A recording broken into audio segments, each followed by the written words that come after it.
Inilagay ng Panginoong Yahweh ang tao sa halamanan ng Eden upang ito'y pagyamanin at pangalagaan. Be kind to earth. Inilagay tayo ng Diyos dito sa mundo upang alagaan ang buong lugar, ang buong paraiso na Kanyang nilikha. Salamat, Panginoon, dahil kayo'y mapagmahal. Binigyan niyo kami mga tao ng tahanan. Pati ang aming espiritu, ang aming puso ay tinatahanan ng inyong espiritu. Turuan niyo kami, Panginoon, na maging matapat sa inyo, maunawa ang aming mga pribilehiyo at tungkulin bilang mga anak mo na pinangangalaga ng iyong kalikasan. Father, teach us to worship you, to know you by being in our right place as custodians, as caretakers of your creation. Be our speaker, guide us, teach us. In the name of Jesus, your Son, we thank you and we pray for your leading. Be kind to earth. Unang-una, be kind to people. And of course, be kind to the home of people, to earth. The land, the water, the air, the plants, the animals. Ang pag-aalaga sa kanila ay kasama ng totoong pagsamba sa Diyos, paggalang sa Diyos, na lumikha sa lahat ng bagay. So Genesis chapters 1 and 2, we see that God created the heavenly bodies, including the earth and everything in and on it. Psalm 24:1, the earth is the Lord's and everything in it, the world and all who live in it. Mula sa kalaki-lakihang mga dambuhalang mga nilikha hanggang sa kaliit-liitang mga mikrobyo, hanggang sa kaliit-liitang mga amoeba, lahat yan ay nilikha ng Diyos. God owns all creation. Diyos ang tunay na may-ari ng lahat. Tayo'y nakikigamit lang, kaya lumugar at huwag abusado. God as creator owner must be respected. Disrespect against creation is disrespect against the Creator. Humans are to care for the earth. Tayo ay taga-pangalaga. Genesis 1:26. Pagkatapos, sinabi ng Diyos, ngayon likhain natin ang tao ayon sa ating larawan, ayon sa ating wangis. Sila ang mamamahala sa mga isda, sa mga ibon sa himpapawid, at sa lahat ng hayop, maging maamo o mailap, malaki o maliit. So tayo daw ay mamamahala na nagmumula sa salitang bahala na pinagmula ng salitang bathala. Sa ancient Tagalog, pagka inispell mo yung bathala, madadrop yung T. Kasi lahat dapat ng consonant may kakambal na vowel. Kaya yung bathala, nagiging bahala sa baybayin. Pag inispell natin yan, bahala. Nadadrop ang mga consonants na walang kakambal na vowel. Kaya yung bahala, ibig sabihin nun bathala. Hindi yan que sera, what will be, will be. Hindi kahit ano na lang. Kasi pag sinabi ng nanay na naghihingalo sa kanyang anak, anak, ikaw na ang bahala sa iyong mga kapatid. Hindi yun ibig sabihin bahala ka lang, walang kwenta kung ano mangyari. Ibig sabihin, pag-aralin mo sila, alagaan mo sila, ipagtanggol mo sila. Pag sinabi mo sa iyong kapatid na akong bahala sa iyo, ibig sabihin, mamahalin kita, ipagtatanggol kita. At yun ang pinagmumula ng salitang pamamahala. Tayo daw mga tao ang mamamahala. Ibig sabihin, mag-aalaga tulad ng ginagawa ng bathala ng Diyos na lumikha, na siyang tawag ng ancient Filipinos sa Diyos na lumikha. Genesis 2:15, inilagay ng Panginoong Yahweh ang tao sa halamanan ng Eden upang ito'y pagyamanin at pangalagaan. At kung yan ang gawain ng taong nilikha ng Diyos, ang mga mananampalataya, the church, dapat gawain din yan among many other things that we should be doing. Kasama yan sa bilin. In fact, this is the first commandment. Bago pa dumating yung Exodus 20 na may commandments, unang-una na iniutos dun sa nilikha aalagaan nyo ang sangsinukob. And when you amplify the meaning of pangangalaga, it is to serve and to guard and to protect. Kaya sabi ng Numbers 35:33, do not pollute the land. Of course, the original meaning is do not pollute spiritually, but it's not so hard to extend it to do not pollute physically, because even the ancient peoples were given by God so many rules how to keep the land physically clean. Mga anak ng Diyos, mga mananampalataya, mga nilikha ng Diyos, lahat tayo, we are to keep the environment clean. It's part of godliness. You cannot say you worship God tapos kalat ka ng kalat dyan. We must biodegrade and return everything to nature. Dapat lahat bumabalik, nagre-recycle. Because since the world was created, everything depended on recycling. Lahat nare-recycle lang. Hihinga ka ng oxygen na galing sa halaman, ang ilalabas ng iyong lungs ay carbon dioxide na pupunta sa halaman, hihinga siya papalabas ng oxygen, so naghihingahan kayo ng halaman at ng mga hayop at mga tao. Nare-recycle lang yung hangin. Naiiba ang kanyang composition pag pumasok na sa halaman o pumasok sa lungs ng mga tao at mga hayop. So, we are not to produce and promote the use of non-biodegradable things. Tulad ng mga plastic na napakatagal bago bumalik sa kalikasan kung bumabalik pa. Kinuha mo yun sa kalikasan tapos hindi mo ibabalik, di mauubos yung kalikasan tapos mapupuno ka ng basura. Jeremiah 12:4, hanggang kailan pa mananatiling tigang ang lupain at tuyot ang mga damo sa parang? Nagkakamatay ang mga ibon at mga hayop dahil sa kasamaan ng mga tao doon. So may responsibility ang mga tao, be it moral or be it biological, physical. Nahahawa ang mga ibang nilalang dahil sa kapabayaan ng tao. Stop or minimize dependence on single-use plastics. At yan ay nagigising na ang mundo tungkol dyan. Yung isang pirasong supot, isang gamit mo lang tapon. Pag nagpunta sa ilog, pag nagpunta sa dagat, yung mga isda na sumusuot doon, mga isdang hindi marunong umatras, ay malulunod na at mamamatay na sa loob ng plastic na yan. Stop and minimize the use of needless, elaborate packaging. Pag nagre-regalo, huwag ng 3 balot, may tape pa, may ribbon pa, may kung ano-ano pang nakakabit. Iabot nyo na lang diretso, madali pang makita ko ano laman. O ibalot nyo sa jar yung nabasa na, sa mga recycle tayo. Dapat ganun ang pag-iisip ng tao. We should stop the use of polluting cleansers, detergents, soaps. When I was in college, a friend of mine who was in a higher class, ang kanyang thesis is how panglabang sabon or detergents pollute the water system. Alam nyo ba na bawat bula, bawat piraso ng panglabang yan, pag pumasok sa ilog, sa lawa, inuubos niya yung oxygen at nasusuffocate ang mga isda. Tapos laba ka na labas sa ilog, gusto pa maraming bula. Yung pala pinopollute mo sa bawat pagbula ng iyong buhok sa shampoo, sa pagbula ng iyong mga hinuhugasang plato, sa pagbula ng iyong laba ng laba, we are poisoning the water system of the earth.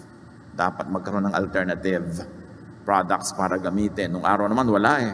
Ang panghugas nga nung araw sa mga plato, abo.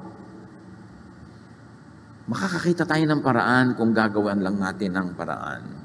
Reuse and not just discard things. Mga itinatapon natin ng mga electronic waste, mga sirang telepono, mga sirang ganito, sirang ganon. Ano mangyayari dyan sa mga yan?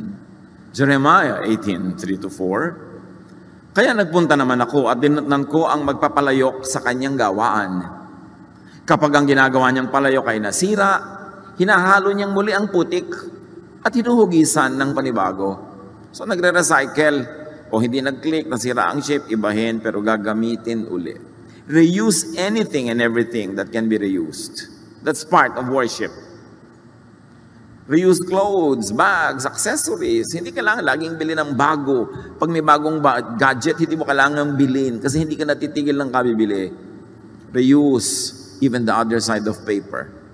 I know a governor in one province, ang policy niya sa kanyang opisina, wala siyang babasahing papel na dumadating sa kanyang mesa at wala siyang pipirmahan na hindi gamit na yung likod. Gusto niya, puro recycled paper ang gagamitin ng empleyado sa Kapitolyo pag gumagawa ng mga papel. So, titingnan niya, gamit ba itong likod nito? Recycle ba ito? Tsaka lang niya babasahin. Minimize buying new things. Do not buy just because you can afford it.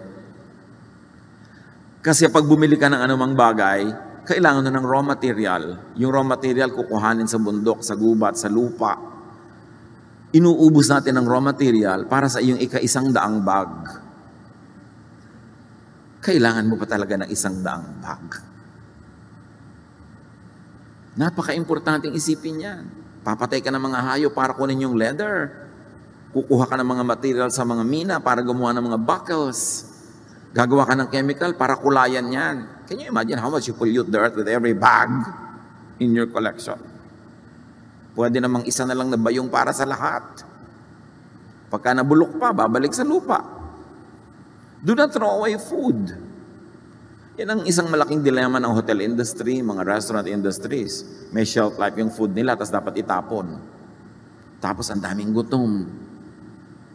Tapos kabawat halaman, kabawat gulay na nasa salad, lalagyan ng fertilizer.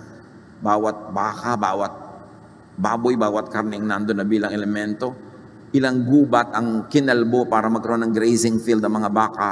Kaya nga nauubos na ang Amazon forest. Kakakain natin ng baka, kakakain natin ng steak. Inuubos ng mga ranchero, mga gubat para doon manginain yung mga baka na yun. Napakalaking effect sa planet ang bawat isang baka na kailangang palakihin, bigyan ng mga damo, kakain siya ng maraming damo, tapos kakainin natin yung baka na nilagyan ng maraming gamot, maraming turok para lumaki, para tumaba, para ganito at para ganon. Ba't di nilang natin diretsong kainin ng damo? Salad Para hindi na kailangan yung baka sa food chain. At mas marami pa na makukuha mong nutrients kasi diretso from the sun and from the soil yung nutrients, hindi dumaan sa katawan ng hayop, tapos kakainin mo lang yung hayop. John 6:12. Nang makakain na mga tao, sinabi ni Jesus sa mga alagad, ipunin niyo ang mga lumabis ng di masayang. Kita niyo, naghimala ang Panginoon, himalayo na. Ang dami, pero pati yung mga natira ipinaipon niya para hindi sayang. Sa restaurants, anywhere, do not order more than what you can eat. Lalo sa eat all you can. You want to die at once? Dalasan nyo yung eat all you can. Bakit kailangan eat all you can, not hindi eat what you need? Can you imagine na nakaka-insulto yun sa sir, eat all you can? Ano palagay mo sa akin? Di ba? Lahat ng kaya ko isaksak sa akin, babagsik na sikmura, lulunukin ko. Dahil eat all you can. Di ba nakaka-insulto sa ating pagkatao? Eat what you need. And at times, you may eat what you want. Pero yung eat what you can, kaya nakita mo, bundok-bundok yung mga plato at sa dami ng mga abusado, o bawat isang sobra dyan, meron ka multa. So nailagay mo sa plato mo para hindi ka papagmulta, lululunin mo na lahat. Not good. And do not put everything on your plate in buffets. Ang dami natitira. Lalo yung mga plated sa mga buffet na wedding, mga buffet na handaan. Ang konti-konti naman ang kinakain ng tao, ang daming tira. Do not fill up your glass beyond what you will drink. Bihirang-bihirang tao, inuubos yung laman ng baso. May kalahati, may 1/3. Yung kalahating baso, pa pinagsama-sama mo lahat ang basong may natirang kalahati, mapupuno ang Angat Dam. Can you imagine all the wastage? So recycle everything. Mga anak ng Diyos, part yan of holy living. Recycle especially water. Mula nung nilikha ang mundo hanggang ngayon, not one drop of water came out or entered the universe. Entered the earth. Recycle ang lahat. Ang ininom niyong tubig kaninang umaga, pinaghugasan siguro ng paa ni Cleopatra. O ihi ng palaka. Paikot-ikot lang ang lahat. Ecclesiastes 1:7, lahat ng tubig ay umuwi sa dagat, ngunit hindi ito napupuno. Bakit? Kasi nag-evaporate. Ang tubig ay bumabalik sa batis ng pinagmulan upang muling umagos sa patungong karagatan. You see, Ecclesiastes 1:7 is talking about the water cycle. long before science determined the method of water cycling and recycling. Pabalik-balik, paulit-ulit ang lahat. Kaya tayo kain ng karne, kain ng gulay, ng mga halaman, kain ng ano. Dapat tayo pag namatay, maagnas. Para bumalik tayo sa lupa at pakinabangan ulit tayo ng mga damo, ng mga papaya, maging prutas ulit tayo, makain ulit tayo iba. Yung tinatawag nila na the cycle and circle of life. Kumakain ka, kinakain ka, paikot-ikot lang. Eh yung napaka-selfish mo naman kung nakapreserve yung bangkay mo for 2,000 years. Hindi ka na babalik sa lupa. Yung mga kinain mo, hindi na babalik. Kailangan bumalik. So recycle and reuse water at home. Kung magpapagawa ka pa lang kayo ng bahay, at meron kayong kakayanan, magandang yung bubong nyo, lahat ng tubig ng ulan na tumutulo doon, lumalaglag sa para mga kanal na katapat ng bubong, nagpupunta sa isang munting balon na ipunan nyo ng tubig, na pwede nyo ipandilig, pwede nyo ipanghugas ng kung ano-anong hindi naman kailangang inumin. Collect rainwater, sayang. Catch bathwater and reuse it. I have known of people na pag naliligo sila, lalo tabo-tabo yung paligo nila, nakatungtong sila sa malaking batya. So pagkapaligo nila, puno na yung batya, pang-flush nila ng toilet. Wise. Very wise. At mga kapatid, save water kahit sa hotel showers, kahit libre, kahit sa gym, kahit saan. Kasi tubig pa rin yun. Yung tubig na sinayang mo sa hotel, tubig na nasayang para sa buong planeta. Huwag mo lang tipirin yung dumadaan sa iyong kontador. Kailangan lahat ng tubig tinitipid. Water is not exclusive to us. Psalm 104, 10-12. He makes springs pour water into the ravines. It flows between the mountains. They give water to all the beasts of the field. The wild donkeys quench their thirst. The birds of the sky nest by the waters. They sing among the branches. Maraming nakikinabang sa tubig, kaya kailangan i-conserve. Isaiah 55:10, as the rain and the snow come down from heaven, and do not return to it without watering the earth, and making it bud and flourish, so that it yields seed for the sower, and bread for the eater. Ang tubig daw na tumutulo bilang ulan, bilang mga patak ng ulan, ay hindi babalik doon sa himpapawid hanggang hindi natagawa ang misyon. Hugasan ng mundo, diligyan ng mga halaman, painumin ng mga nilalang, tapos babalik siya uli, malinis na naman because of evaporation and through condensation, nagiging handa na naman siyang bumagsak bilang ulan. Paulit-ulit, pabalik-balik. Tapos sa mga tao, pinopolyut ang hangin, puro pollutant at lason sa hangin, pagdaan ng ulan na bumababa sana sa lupa, nakakatanggap at nadidikitan ng mga pollutants in the air, bumabagsak sa atin as acid rain. Ang halaman na mabagsak ka, nasusunog, pag tinamaan ng yung balat, magkakaroon ka ng kung ano-ano mga buni, kasi marumi yung hangin na dinadaanan ng tubig. Sino may kasalanan? E di tao na naman. Very interestingly, according to studies, water has memory. Proven yan by scientific experiments. Water remembers what was dissolved in it.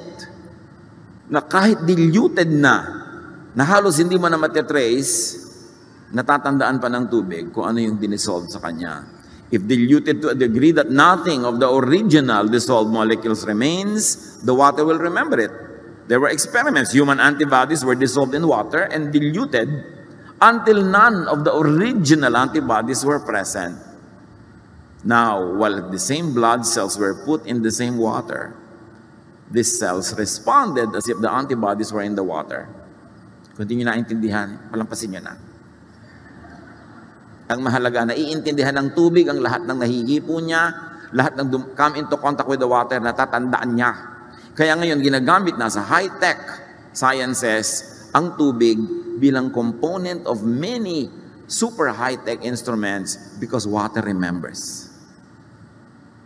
In this very interesting book called The Secret of Water by Masaru Emoto, ang dami nilang experiments, nakita nila na ang tubig ay nakakausap. Water reacts to environment, water reacts to human words, to human language and emotions. May mga tubig na pinupuri nila, pinasasalamatan, tapos i-freeze At pag frozen na, tinitingnan nila under very powerful microscopes yung mga molecules niya at yung mga formations niya as crystals, ang gaganda ng formation para mga parol sa Pampanga. Pero pag yung tubig, minura-mura nila, pinintasan.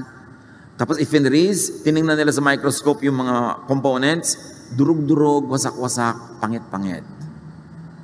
Kaya pala dapat nagpapasalamat ka. Salamat Lord sa tubig. Thank you tubig, iniinom kita. Naliligo ka. Thank you tubig. Wow, masarap mo naman tubig. Kasi gumaganda siya lalo. Papagandahin ka rin niya. Pero may tubig kang katulad. Ayoko naman tubig na ito. Tabang-tabang. Diba? Ayoko sa tubig na ito. Papangit siya lalo. Parang tao nagre-respond. Pag pinupuri, there are beautiful formations. Pag pinipitasan, chaotic formations. Nakikinig pala sila. I was talking to one very prominent leader of the church the other day.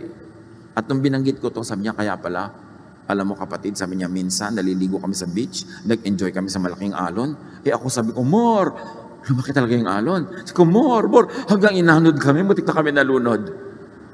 Sabi, hindi mo pala dapat sinasabi yun, nakikinig. Sabi ko, hindi mo ba alam na si Jesus nga, pinatigil niya yung bagyo, tumigil eh.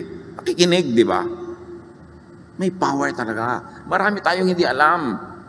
So may kaharap kayong tubig o inumin, huwag niyong pintasan. Lalo't kung kailangan niyo rin namang inumin. Huwag niyong pinipitasin yung pagkain na kakainin. Ano bang pagkain ito? Tabang-tabang. Habang kinakain niyo siya, purihin niyo para lalo sumarap. At nung nalunok niyo na, sabi niyo, joke. O dito naman siya papangit pag nasa loob. Our environment responds. So respect water. Si Jesus nga tinawag na living water. Alam nga namang walang kwenta yung tubig para gawin siyang comparison kay Jesus. Recycle air. Very important. Job 37, 12 to 13. At His direction, they swirl around over the face of the whole earth to do whatever He commands them.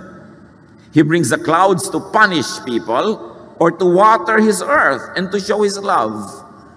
So nakita niyo yung hangin, yung mga ulap, lahat yan nagagamit na instrument to be a blessing or to discipline and even to punish. Inhale fresh air. Mga kapatid na sobrang nasasanay sa air-conditioned rooms, there are studies. Whenever you can, get out of the room and inhale fresh air. If the air around your house is not fresh, make it a point to go to the mountains, to go to the provinces every once in a while, and just feed on fresh air to make yourself healthy. Breathe outdoors. May tinatawag na ngayon na forest bathing. Pupunta ka lang sa gubat, maglalakad ka doon, minamahal mo yung mga puno, they love you back, you inhale fresh oxygen, and it is very good for your health. And very important, mga kapatid, exhale clean air. Yung, ang sari-sariwa ng hangin nang mag-inhale ka, tapos pag-exhale mo, nakakamatay ng insekto. Anong nangyari? Yung malinis na hangin, pagpasok sa lungs mo, paglabas ang dumi na, di ang dumi ng lungs mo pala. Ang dumi pala nung lalamunan mo, ang dumi pala ng mga gilagid mo dyan. Kaya kailangan nililinis natin ang ating buong katawan para pag inhale mo ng malinis, pag exhale mo, malinis pa rin. Pananagutan natin yon. Exhale clean air. Cleanse your body. Do not poison the air with insecticides. Sino sa inyo mahilig mag-spray insecticide? Alam niyo yung salitang may CIDE sa dulo, side? Ganon din yung suicide. Nakakamatay ang lahat na may side sa dulo. Kaya mga pesticide, insecticide, suicide. Tapos mag-i-spray kayo ng lamok, patay. Mag-i-spray kayo ng langaw, patay. Kung size nyo ang lamok at langaw, patay din kayo. The only reason why you don't die is you have bigger lungs. Pero kung ang dami nyo nang na-spray na nagawa, paulit-ulit, in proportion to your size, para na rin kayong lamok sa dami nang na-spray nyo, you will soon die. Kasi nakakamatay. Ianin po namin yung mga insekto. Well, screen your house, magkulambu ka, and use insect repellents. Mga halaman na nagpapaalis ng hayop, hindi na bumapatay. Tinataboy lang nila para hindi mo katabi. Kasi ang nakakamatay sa insekto, nakakamatay din sa'yo. Lalo may mga baby ka sa bahay, may mga may sakit sa bahay, spray ka ng spray, nalululun mo rin yun. Pumapasok yun sa lungs mo. In proportion lang nga, mas malaki yung lungs mo, kaya mas matagal ka mamatay. Pero mamamatay ka rin pag di mo tinigilan yan. Conserve Earth's resources. Replenish, restore the Earth's nutrients. Ang lupa, pinagpapahinga. Pati nga pagtatanim, pinapahinga mo yung lupa eh. Nung araw, utos ng Diyos, tuwing 7 taon ng pag-aani, 1 taong nakapahinga ang lupa. Ipapahinga din. Leviticus 23, 3-5, 6 na taon ninyong tatamnan ang inyong bukirin at aalagaan ng mga ubasan. Ang 7 taon ay taon ng lubos na pamamahinga ng lupain. 1 taong nakatalaga para kay Yahweh. So yung iniutos na Yahweh na pahinga, hindi para utusan kang wala kang gagawin, kundi para mapahinga ka. So kung ano yung nakakapahinga sa'yo, yun ang mabuti sa'yo. Pati lupa, pinagpapahinga. Huwag ninyong tatamnan sa taong yon ang inyong bukirin sa patuloy ng verse. At huwag pipitasan ang mga punong ubas na hindi naaalagaan. Hayaan lang sila. Huwag greedy. Ngayon kasi ang agriculture, dati nag-aani ka once a year ng palay, gagawing 2, 3, kung pwede sanang 7, gagawing 7. Talaga papagurin ang husa yung lupa hanggang mamatay yung lupa. Lalagyan ng mga artificial na pataba. Ang mga halaman, lalagyan ng mga artificial na insecticide at pesticides na pag inandod ng ulan patungo sa mga ilog, you poison the water, you poison everything because of our greed. Apply this. Do not abuse and deplete the soil. Do not overcultivate. And avoid and minimize the use of chemical pollutant fertilizers. Dapat organic ang mga fertilizer, hindi yung pollutant. Napatubo nga yung halaman mo, ang daming bunga, pero after 3 years, yung lupa mo, patay na. Avoid and minimize the use of insect and weed killers. They pollute the water system. Nung araw, we have projects sa Ifugao Rice Terraces. I was encouraging them to plant tinawon again. Kasi yung kanilang native variety is the best for that place. Pero tinuruan sila ng mga internationally trained technicians na magtanim ng mga high-yielding, multi-cropping rice. Pero kailangan ng insecticide, kailangan ng fertilizer. So they pollute the water system of the rice terraces that goes to the rivers na pinagmumulan ng kanilang protein na fish. Maraming repercussions pagka hindi mo binalance yung natural way. So spare food for others. Leviticus 19, 9-10, kung mag-aani kayo sa inyong bukirin, itira ninyo ang mga nasa gilid. At huwag na ninyong balikan ang inyong naanihan. Huwag ninyong pipitas ang lahat ang bunga ng ubasan, ni pupulutin man ang mga nalaglag. Bayaan pa ninyo ito para sa mga mahihirap at sa mga dayuhan. Ang tawag dito sa Tagalog, yung mga naghihimalay, yung mga walang bukid, walang lupa, nag-aani sila ng mga naiwan sa inani ng may lupa. I remember this way back sa Bulacan. Mga lola ko may mga patanim. Tapos pag may mga ani, nakikita ko na may mga natitira. Tapos yung mga ibang mga tao doon sa paligid, sa bukid, puntahan sila doon sa mga taniman namin ng munggo, mga taniman ng ganito at ganyan, ng mani. Tapos hukay sila ng hukay, kuha sila ng kuha. Ang dami nila nakukuha. Sabi ko, ang dami nila nakukuha. Ba't di natin kuhanin? Sabi ng lola ko, para sa kanila yan. Kaugalian din ng mga Pilipino nung araw yon. Hindi mo inaani ang lahat para yung mga maralita may matira sa kanila, doon sila mag-aani. Sabi ng verse, ako si Yahweh, ang inyong Diyos. Ibig sabihin, mapagmahal ako, maging mapagmahal din kayo. Ako nag-uutos ito, so sundin nyo. Magpakain ng mga gutom, be creative. Pinapangarap ko makakita ng kahit fast foods na food outlet na nandito yung mga customer, bumibili sila nakapila. Tapos may isang section doon na may mga nakapilang hindi nagbabayad. Kasi pag nagbabayad ka, pwede mo sing, magbabayad ako ng 1 meal nung nakapila doon hanggang lahat sila magkaroon din. Ang sarap kumain sa ganun na yung kakain ka, magbabayad ka para sa food mo, tapos may nakapila, nakikita mo na yun yung charity pila. O magbabayad ako para doon, sino man yung nasa pila, o meron na siyang food. And I'm sure many people will be glad to give. So let food customers buy food for the hungry. Meron kang lane for the hungry. Para sustainable lang iyong mga love ministries. Kasi kung puro ikaw lang yung magbabayad doon, baka maubos na yan next week. But if you give opportunities for others to feed people, many people will be very glad to do that. Importante, kung may baon kayo, meron kayong extra baon na sandwich, extra baon na biscuit, pag may nakita kayong gutom, ibigay nyo. Dahil yun ang gusto ng Diyos, that we share food. And of course, spare food for animals. Psalm 104:14, you let the earth produce grass for cattle, plants for our food. So, Sabi nga, kailangan merong para sa cattle at merong para sa atin. Hindi tayo lang. For the sake of animals, care for the land. Pag sobra tayo naglagay ng mga insecticide, pinapatay mo lang yung kulisap ng iyong palay, pero namatay lahat ng kulisap. Pati mga bulate na apektuhan. And now the world is running out of bees. Sa takot natin sa bee na matusok tayo at makagat, inuubos natin ang mga bees. Bees ang nagpo-pollinate ng mga bulaklak. Pagka hindi yan na-pollinate, hindi sila mamumunga. Mawawalan tayo ng buong pamumunga ng mga halaman.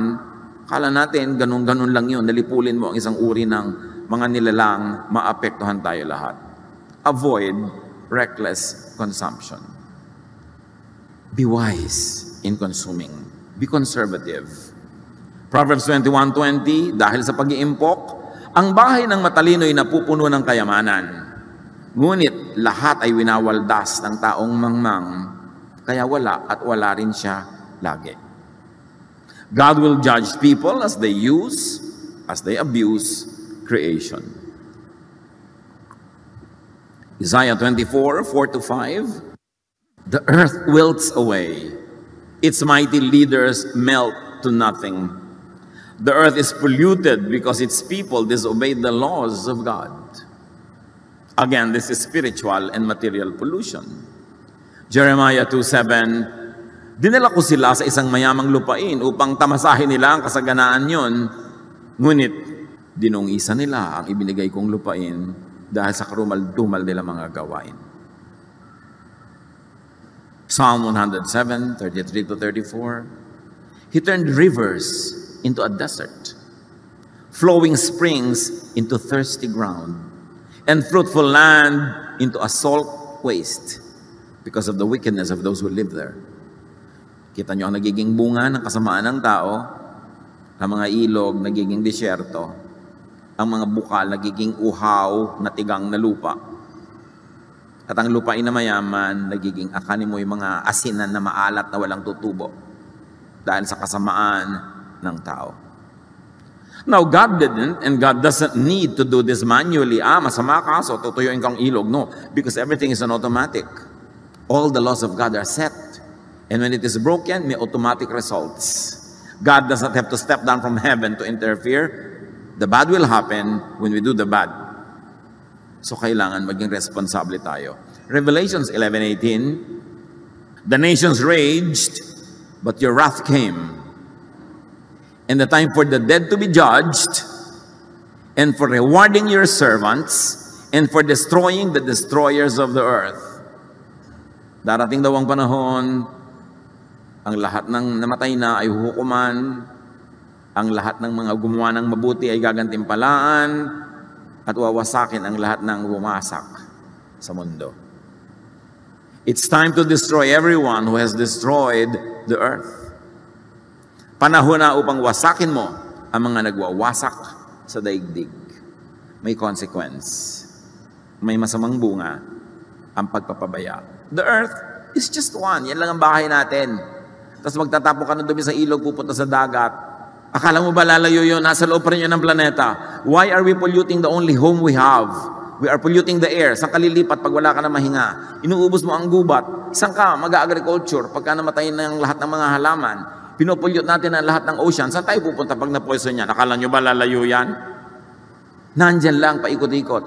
It is the only island in this vast space of lifelessness that we have, and we are destroying it. Wala naman tayong lilipatan. Padala ng mga spacecraft sa Mars, sa Moon. Ang atupagin natin, magtanim tayo ng mga halaman, linisin natin yung mga dagat, kasi ito yung bahay natin. Ba't mo dudumihan ang sarili mong bahay? Why pollute and destroy your only home? Kailangan. Ang mga bansa, may mga nuclear weapon. Akala nila, pag pinaputok nila sa malayo, doon sa kalaban nilang bansa, nasa loob pa rin yun ng Earth.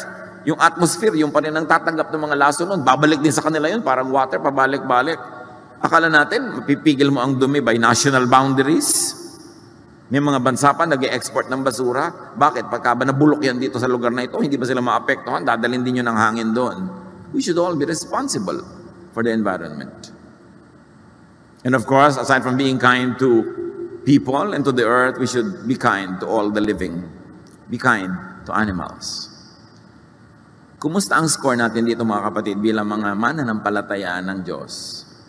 Like humans, animals have intelligence. They are aware. They know. Job 12:7, if you want to learn, then go and ask the wild animals and the birds. Matatalino ang mga hayop. The animals came to Noah. Birds fed Elijah. And animals have feelings. Mayroon silang damdamin tulad ng tao. Crocodiles swim and have fun. Ostriches flap joyfully. Horses rejoice. And did you know that elephants have funeral rites for their dead? Pag may namamatay silang kalahi, tinatakpan nila ng mga sanga, ng mga dahon, ng lupa, inililibing nila ang kanilang dead. And yet people shoot an elephant just to get the tusk para lang magka-ivory. Mga anak ng Diyos, huwag kayong bibili ng ivory. Every purchase of ivory, inuutusan nyo yung nagtinda sa inyo na pumatay uli ng elepante para may mabili pa uli at meron silang pagkakitaan. Animals love their mates, their children, their family and friends. Kita nyo kung paano alagaan itong swan na ito yung mga anak niya. Meron ng sinasakyan, may takip pa sa ibabaw. Lions take care of their babies. Everybody, all of these animals are very caring parents. Respect animals. Do not objectify them. Huwag nating manhirin ang ating sarili para hindi natin maramdaman ang kirot na nararamdaman ng mga hayop pag tayo ay nagiging malupit. Animals do not belong in cages. They belong in the wild. Hindi sila bagay sa zoo. Animals do not belong in aquariums. Alam niyo yung mga seafood market, yung buhay na buhay yung mga isda, iluluto. Alam niyo ba na mula nung nahuli sila hanggang lutuin para sa inyo, hindi sila pinapakain? Wala silang nakakain kasi para daw hindi dumumi yung aquarium at saka para malinis ang kanilang sikmura at pag niluto, malinis, mag-enjoy ang customer. Pero the kindest thing you can do to a fish or a sea creature in the aquarium is to eat it at once because as long as it lives, it never eats. The agony only prolongs. Animals are not for entertainment. Hindi sila mga para patungtungin mo sa mga platito. Hindi sila para paglaruin mo ng bola. Animals do not belong in water fun areas. Hindi sila bagay dyan. Huwag kayong bumibili ng mga ganyan ticket. Huwag kayong nanonood ng mga ganyan. Kasi tuturuan nyo yung nagnenegosyo na humuli pa ng marami dahil malaki ang benta ng ticket. Animals are not for entertainment. Masyado tayong desensitized. Halimbawa, nakakakita tayo ng mga animals na i-deliver sa matadero. Animals that will be brought to butchering. We don't care. Hindi natin napapansin na lahat sila ninenervyos para sa buhay nila, malapit na silang mamatay, etc. etc. Balik ta rin kaya natin. Kung tao yung i-deliver. Tapos yung mga baka, kebs lang, wala sila pakialam. Kailangan palitan natin yung pwesto natin para maging sensitive tayo pamisa-misan. Pag sa supermarket, nakakakita ka ng mga karne, iba-ibang cut. Imagine mo mga tao yung cut na yun, at namimili mga baka. Di ba? Anong gusto mo ngayon, iha? Ang gusto ko po ng tenderloin na tao. Di ba? Gusto ko ngayon ng chop na mga ganito. We are so desensitized. Of course, kasama sa life, yung you eat, you get eaten. But what I mean is, ang dami nating abuses. By eating more vegetables, by eating more fruits, you have less need for meat. At imbes kinakain mo yung buong steak, pwede mo maging sahog na lang. Kung talagang gustong-gusto mo, at least konti na lang. Imbes 5 baka yung kinain mo buong buhay, 1 na lang. Malaking tulong na rin yun. Hindi ka naman kailangan maging absolute vegan, but you can help. Now, animals are loved by God. Mahal ng Diyos ang mga hayop. Matthew 6:26, look at the birds of the air. They do not sow or reap or store away in barns, and yet your heavenly Father feeds them. Think of feeding animals, not just eating them. Kung meron kayong bintana, maglagay kayo ng isang palangganang tubig every day para may mga ibong dumapo, makainom sila. Kasi wala na silang mainom ang batis doon sa buong Metro Manila. Kahit tubig sa estero, ayaw na nilang patulan. Kung meron ka mga bird feeding dyan, may lalagyan mo ng konting seeds, dadapuan niya ng ibon. Better, maglagay ka sa bahay mo kung may space ang bird house na maliit. na hindi naiistorbo, pwede sila doong mamugad kasi wala na sila mapugaran, wala na mga puno. Proverbs 12:10, good people are kind to their animals, but a mean person is cruel. Meron ka makikitang aso, ang tali, alambre, sa leeg. I saw a dog one time na iikot-ikot, gutom na gutom, at nung tinawag ko, salamat lumapit, nakalubog sa leeg niya, alambre. Kasi maliit pa siyang tuta, alambre ang collar niya. Lumaki na siya. Can you imagine na sa bawat paglaki niya, sumasakit dahil lumulubog sa laman niya yung alambre. I had it removed. Ang sakit, nagtiis ang aso, tiniis niya. Tapos hindi na siya umalis. Nandun na siya forever with us. Ang daming ganung hayop. Ang daming mga isda, ang daming mga turtles na napapasuot sa plastic na supot, di na sila makalabas, nasusuffocate na sila. Ang daming iniiwan ng mga mangingisda ng mga lambat sa dagat, lalo na lagot, nasira. Tapos napapasuot doon yung mga isda at na-entrap na sila forever. Ang daming ganyang cases. Kahit nga sa hayop, sabi ng Diyos, pagka ang hayop nagigiik ng mga grain, alam niyo nung araw yung mga meal ng bato na dinudurog yung mga grain, mga baka, mga beasts of burden ang nagpapaikot ng bato na yon. Deuteronomy 25:4, huwag niyong bubusalan ang bibig ng baka habang ito'y gumigiik. In other words, kung ginigiik ng baka yung mga grain, walang busal ang bibig niya, walang takip, pwede dapat yumuko at kumain whenever the baka likes to eat. Diyos pa ang may sabi niyan. Ganyan niya kamahal. Matthew 12:11, sumagot siya, kung kayo'y may tupang nahulog sa balon sa araw ng pamamahinga, hindi ba ninyo ito iaahon? So ano itinuturo ni Jesus? Kindness to animals above religious tradition. Ganun kamahal ng Diyos sa mga hayop. That God even commissioned a donkey to talk to a prophet. Yung prophet na naliligaw ng landas, ang ginamit ng Diyos para kausapin siya, isang donkey. At nagsalita ang donkey. Needless to say, we have to be kind to plants. According to the studies, plants have intelligence. Plants remember and learn like water.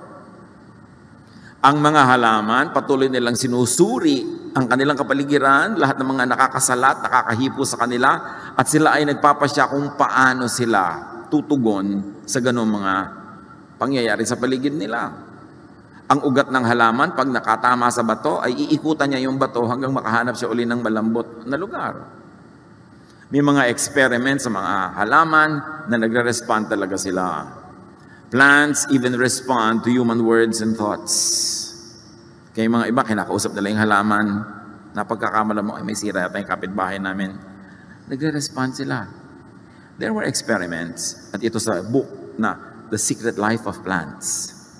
And among many other studies, may halaman na inilagay nila sa isang kwarto, isang laboratory.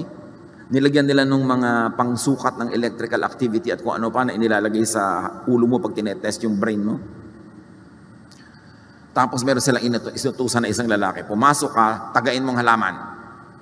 Pagpasok ng lalaki na intention niya, tagain yung halaman, na-tense yung halaman, nakita doon sa mga ikinabit sa kanya na instruments. Nagkaroon siya ng electrical activity na panic siya. Tapos nung tatagain na siya, talaga ang lakas ng galaw ng mga pambasa ng movement sa nangyayari sa halaman. Tapos sinabi nung nag-experiment na, huwag mo na ituloy, huwag mo tagain. Biglang nag-relax yung halaman, nawala yung mga reading. Pagkatapos, meron silang isang inutusan na tao, pumasok ka, kunwari tatagain mo pero huwag mo tutuloy. Pagpasok niya, hindi siya pinansin ng halaman. Alam ng halaman, kunwari lang. Diba? Sabi nga nila, don't tell secrets in a vegetable garden because potatoes have eyes and corn have ears. Of course, iba naman yun. Pero yes, nagre-react sila. Kaya nga yung fig tree, sabi ni Jesus, naku, huwag ka na sanang mamunga pa kahit kailan. Naluoy Nag-respond. Nagre-respond ang lahat ng buhay na bagay. Kaya mag-ingat-ingat tayo. Plants even communicate among themselves. And with other creatures like fungi, and even with animals, by releasing through their roots, branches, and leaves, certain chemicals. Nag-uusap-usap sila.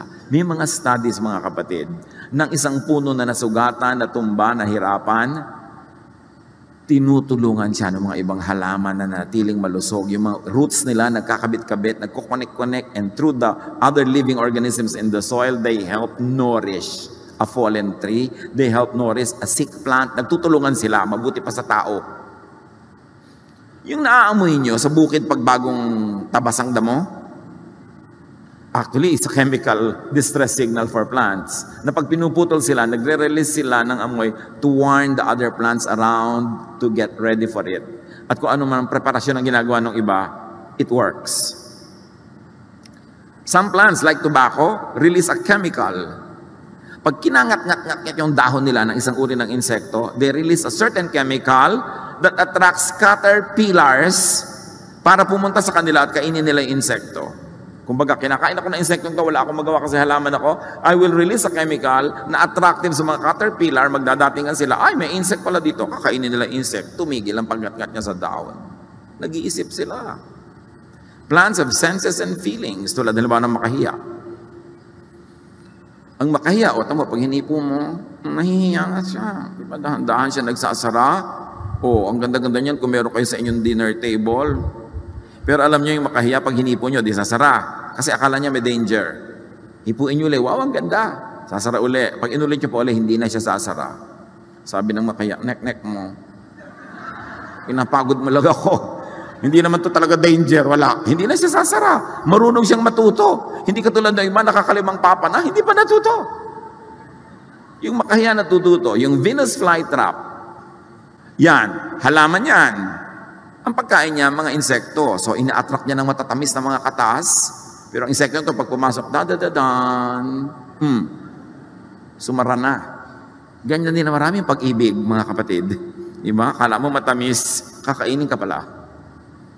Pero, nag-iisip yung halaman. Kung kailan siya sasara, buong-buo na ba na nasa loob ang insekto o kalahati pa lang, baka makalabas, marunong siya mag-isip. The pitcher plant. The pitcher plant has liquid inside it. Mga insect na attract, mahuhulog sila, iinumin nila, pero digestive juices na yon, the pitcher plant suddenly has lunch. Marunong silang dumiskarte. Of course, plants think to change forms. Nakita niyo yung sunflower? Kung nasaan yung sun, doon sila haharap. Yung halaman na nakaharap sa araw na nasa paso, gusto niyong torturen, paikutin niyo yung paso. O maglinis kayo, ibalik niyo na hindi nakaharap dati sa dati niyang hinaharapan. Kahit mapagod yon, babalik yon para humarap sa araw yung dahon niya. Kaya kung may nilinis kayong paso, inangat niyo, ibalik niyo sa dati para huwag na siyang mapagod na yung dahon, lingunin naman niya yung araw. Kasi yun at yun ang gagawin niya. Importante, even many plants assume camouflage. May mga halaman na nagmumukhang ibon, for whatever purpose nila yon, may nagmumukhang bato, may nagmumukhang ganyan, para sila mag-survive. Plants respond to music and other sounds. Yung mga Indian classical music, mga Vedic chants, nakakapagpalago ng Rosa chinensis. Maraming mga halaman in experiment, isinabmit sila sa melodic, beautiful melody music, lumago. May mga halaman, inilagay sila sa kwarto, nagpatugtog ng rock na looy. Kasi nga halaman ayaw sa rock.